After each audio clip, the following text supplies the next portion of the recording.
Okay, let's go into round two of what's going on with my 2004 Ford F250 Super Duty 6.0 liter.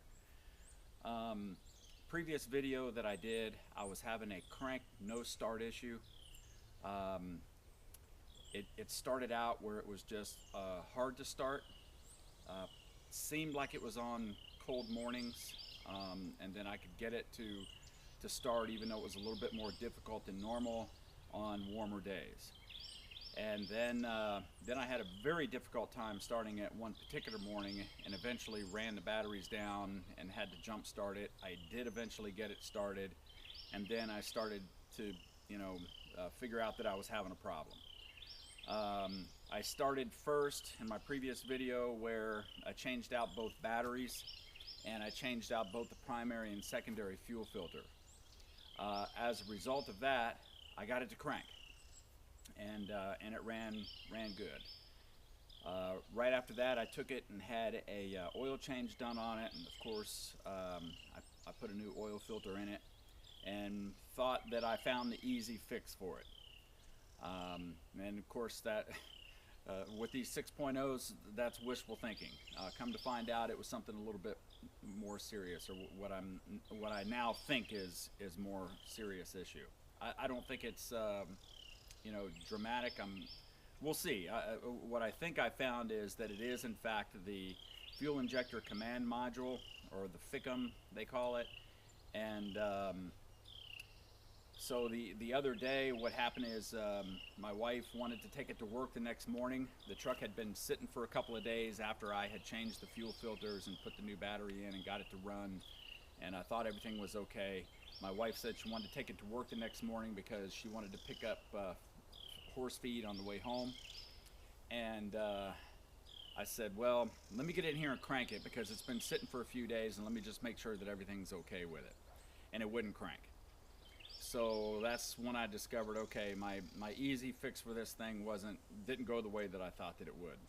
But in the meantime, what I did get is my ScanGuage that I ordered. I wanted to be able to put a scanner on this thing, and I wanted to see exactly what it was doing. It's not throwing codes. It's just a hard start, or now in this case it won't start.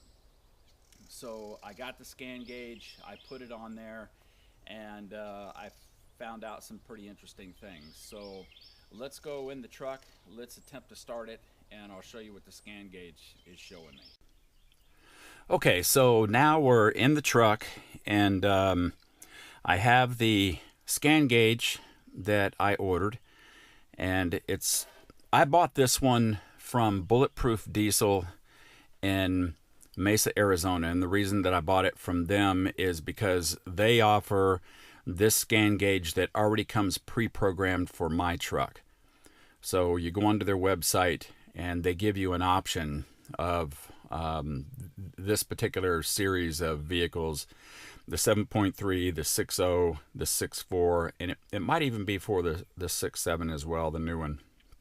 I'm not sure, but anyway, I know that it did cover the 6.0, and for $30 extra than what you can normally buy these for. You can pick these up at AutoZone for $159. For $189, it already comes pre-programmed.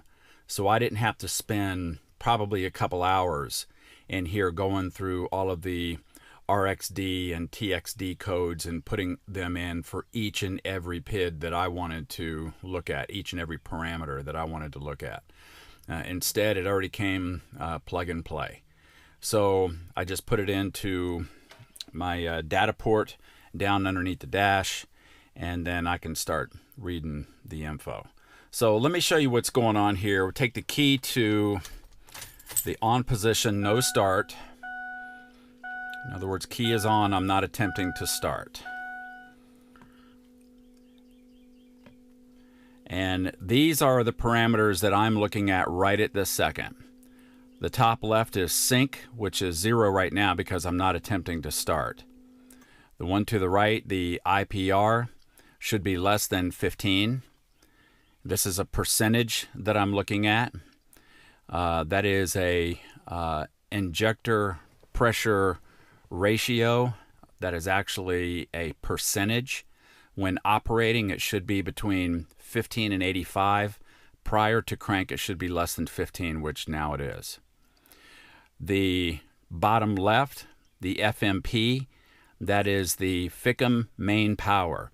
It should be 48 and no less than 45. So I can see that it's sitting there kind of modulating at this point around 46, 47. It doesn't ever quite get to 48, which is suspicious already.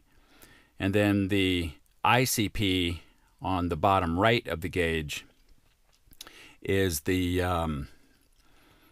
injector command pressure. I think I got that acronym correct. But anyway, that is actually a PSI that you would be looking at right there. You want that no less than 500 during starting and idling. During operation, that can go up to as high as 3,000 PSI. So what I'm going to do is attempt to start here. So key is on, and now I'm going to attempt to start.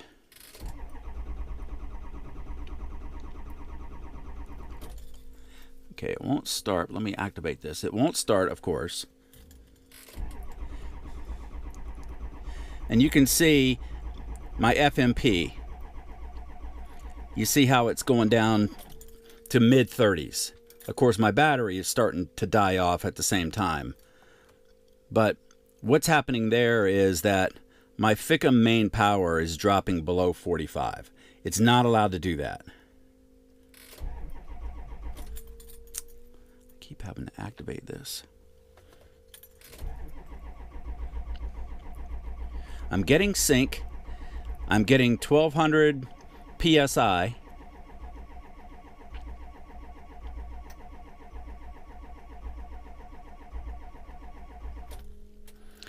But my FICM is dropping way too low.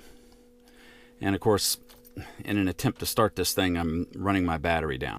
The only other thing that I can do now is that I've got to go after the FICM.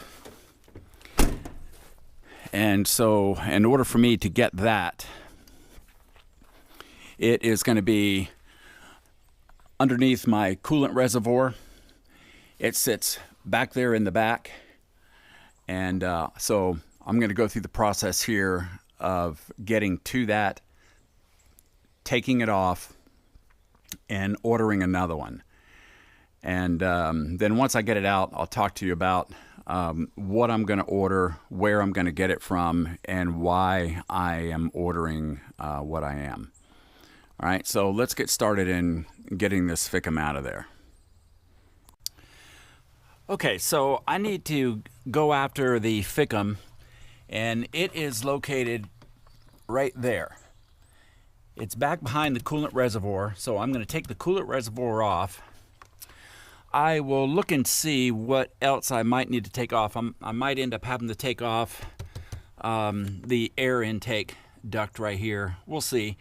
But I know that I'm going to have to get the coolant reservoir off first and then try to get back there to the FICM itself. So what I got to get after first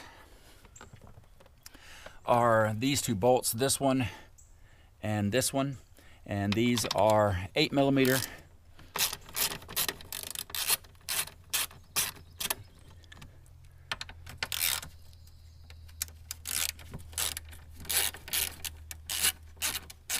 Okay, so we're looking down here at the FICM that is installed that I'm getting ready to take out. It took me just a second to figure out what tools I was going to need. So these are 10mm, both of these nuts right here. This is also on a bracket. This is all a one-piece bracket right here. These are 8mm, one here, and there's one right down there. And then all the way in the back up in there, I don't know how well you're going to be able to see that, just over on the other side of the other end of the unit there will be two more bolts in there. They're not like this, and they are 8mm. They're not this kind of stud design. So it should be these two 10mm, two 8mm right here to get this whole bracket off and out of the way, and then two more 8mm in the back. So I will start to take those off now.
Okay, also while I'm in here messing around, I got to looking at this and just decided that taking this air cleaner out is going to be a lot easier to get back to that FICM. Okay, right down in there on the bottom of the FICM, see if you can see it or not. I've already taken them off. It was a two-handed job and I could not hold the camera and do it at the same time. But right down in there, you can see that there's 3 Canon plugs, or 3 connectors, if you will. We call them Canon plugs in the airline industry. Anyway, those had to come off. They came off pretty simple. And then after that, with everything loose, the whole FICM is out of there. And so there it is, right there, held on with 4 bolts with 2 nuts on this forward side, and it was 2 studs in the back. And then there was 3 Canon plug, I keep calling them Canon plugs, 3 connectors that connect to the bottom of it. So that is the orientation of that. And then there is a better look at those connectors sitting back there. And what I decided to do to make this job a little bit easier is I just loosened this. And that gave me the access that I needed to get down into this hole and get to those connectors and pull them off. There's 2 sides to this connector. There's on side to side. You've got to press both of these to get it loose. So you have to press it like this. That's why I couldn't hold the FICM up and get to these at the same time while I was holding the camera, but they came off easily. So all right, so it is out. Okay, so I got the FICM out of the truck, and so now what I want to do is I need to get some information about this particular unit. And so what you're dealing with these FICMs is that there's actually 2 parts to these. One part is the logic board that sends all the information out to the truck, to the injectors, all the information that the onboard computer needs. And then the other part of this unit, the other half of it, is a power control portion of it. It provides the power to it. Based on history of these vehicles, particularly my year, which is a 2004, when these FICMs go out, 9 times out of 10, according to Ford, that's their numbers that they give, and it's also quoted again at Bulletproof Diesel, which is where I'm going to be getting my replacement part for this. 9 times out of 10, it's the power control portion of it, and it's not the logic board. So in order for me to get, so what I have decided to do is that I am going to get just the power control portion of the FICM. I'm going to leave the logic board alone, just based on history and based on everything that I've read up to this point, that I am not going to attempt to just simply buy a whole new one, which is about $800 to $900, by the way. Whereas I can get just the power control portion of it, which more than likely that's what it is, for about half that price. So I can get it for $500. But one of the things that I have to know before I order that is what configuration do I have on here? Do I have a 4-pin or a 7-pin? And the way that I'm going to know that is that I have to take this cover off. And then underneath there, there'll be a pin configuration, and then that's vital for when I order this. So in order for me to get this cover off, these are size 20 torque bits or torque fasteners. I'm using a Torx socket on here, and those Torx sockets, so essentially what they are is they're more of a star pattern than your average Allen key. So I happen to have a set of these, just obviously for something else that I've needed them for. I can tell you that Harley's use these torque bits or torque fasteners all over the place, so I'm sure that I am quite certain that that's why I have a set of those. So I will take this off, and I will need to find out, and I need a screwdriver, and I will need to find out what my pin configuration is. That has a little seal up underneath there, by the way, so there is the seal. Be careful with that, just in the event that I may need to use that again for something. Probably will need to use that again. So, okay, so I have a 4-pin configuration. That would matter if I were going to attempt to rebuild this, which I'm not. If it is a, and I read this a couple days ago, and now I've forgotten exactly what the difference is. I believe that if it's a 7-pin configuration, in other words, that there were 7 of these fasteners under this cover, then I believe that that is considered rebuildable. Whereas if it's only a 4-pin like this, then it's not rebuildable. Which means I could get parts for that logic board, I could do a little soldering, I could do that kind of stuff, and I could attempt to rebuild it. I'm not going to do that anyway, so this pin configuration means nothing to me except for the fact that the power control portion of this that I'm going to purchase, they need to know what this pin configuration is, because obviously it needs to fasten the same way that it came off. So I have a 4-pin, and so that was the information that I needed as far as ordering it is concerned. Now what I'm going to do is separate this, and once again it has more of these size 20 torque bolts on the back. So I will get these off.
There's also a gasket that separates these two halves. So I was on the website for Bulletproof Diesel and looking into what I was going to need and why. And they were in their directions. They go ahead and give you the directions on how this is going to be done, and they tell you to make sure that you retain this gasket right here. All right, so these are the two halves of the FICM. This, of course, is the logic board. That I'm not going to do anything with. And being that it was a 4-bolt pattern or a 4-pin pattern, I don't think that there would have been anything that I could do with it anyway. If I understand this correctly, the 4-pin pattern you cannot rebuild. But it doesn't matter because I'm not going to mess with this portion of it. I'm just going to set it off to the side. And this is the portion that I'm going to get replaced right here. So this is the power control portion of it.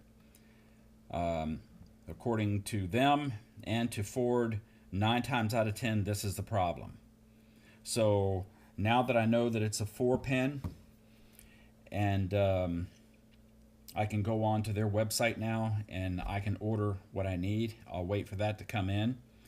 I'll put this logic board back on my new power control portion of it, and I will put it back in the vehicle and we'll see where we stand. So I've got to get that ordered, and then when it comes back in, we'll put it all back together, put it back in, and we'll see if that resolves my issue here or if I move on to bigger and more expensive things. So we'll get back to this.